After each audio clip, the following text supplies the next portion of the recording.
Hi, I'm Tim. Welcome to WatchBox, and thanks for logging on. If you love this watch, email me, tmosso@thewatchbox.com, your pricing email question line for inquiring about the price of this or any WatchBox watch. Reach out to tmosso@thewatchbox.com for pricing.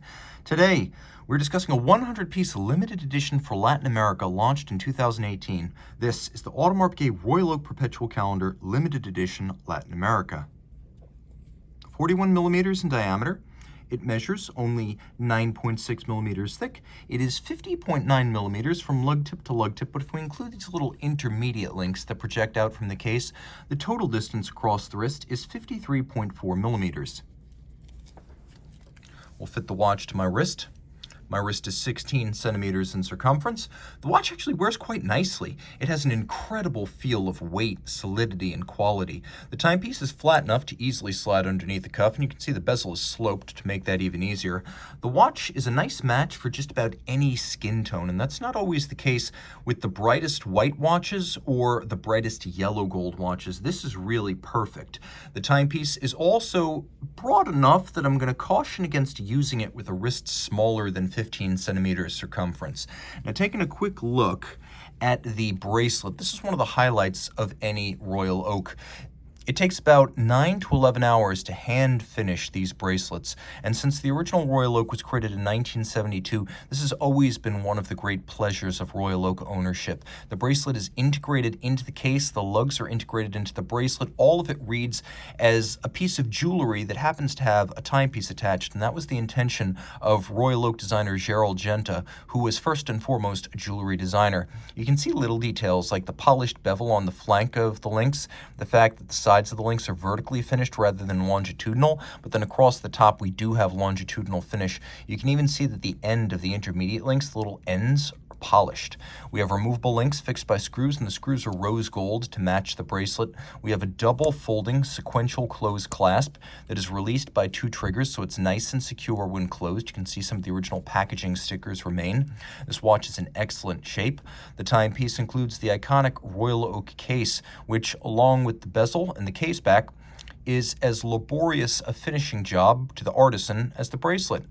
And you can see that AP has always built these watches the right way, fixing the bracelet to the case using screws and bars rather than the more tenuous spring bar system.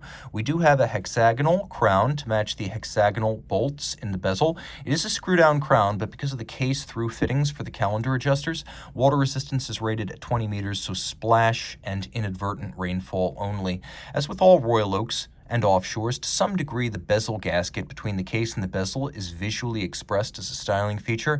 The vertical edge of the bezel is satinated, the rounded transitional surface is polished, and then the top is vertically satinated. The shape, the rounded octagon, was inspired by a vintage diving helmet. And of course we have here white gold hexagonal bolts, and they are bolts, not screws, fixing the bezel in place. And you can see that there's a contrast between white gold and the rose gold right here.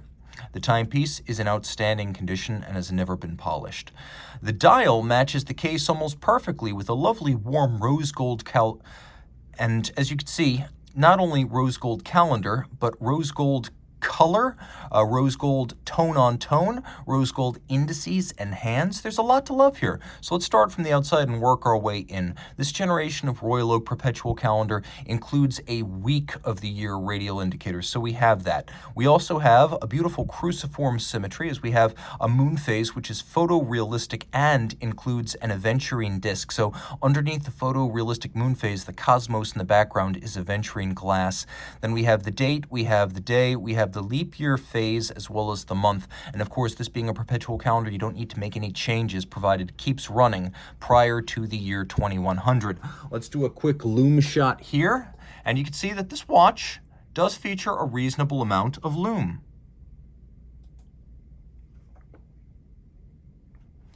Jumping real quick to the dial detail, you can see it is the Grande Tapisserie, the large hobnail, not the petite you find on the jumbo and not the mega you find on the offshore. There are thousands of little indentations on this dial. It's not just the hobnails, it's the textures that run over them and between them. And this is cut on a pantograph lathe, the 19th century mimicry engine that takes a large template and then inscribes the pattern of the template onto a tiny brass blank that becomes this dial. Of course, everything's upscaled. The hands and the applique indices are solid gold, not merely plated. Turn it all over, and you can see that this is a very special edition. The rotor is entirely customized, engraved, and beveled. You can see many sharp interior angles within that rotor, but what really sets it apart is the image of the original Audemars Piguet factory building in Les Brassus. That is part of this limited edition of 100 pieces for Latin America.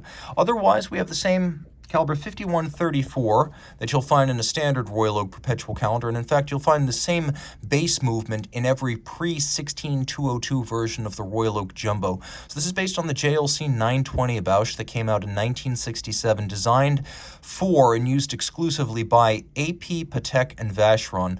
These days AP makes this movement in-house. It's a unidirectional automatic winder with a 40-hour power reserve, a beat rate of 19,800 vibrations per hour, a robust, easily adjusted Gyromax-style free-sprung balance, and it pivots on 38 pivot jewels. You can see that underneath that gorgeous handcrafted rotor, there is a beryllium ring that runs all the way around the movement, and it actually pivots on 4 ruby roller bearings that are built into the base plate, so the rotor can be sunk very close down to the bridges and plates without ever contacting them during conditions of shock.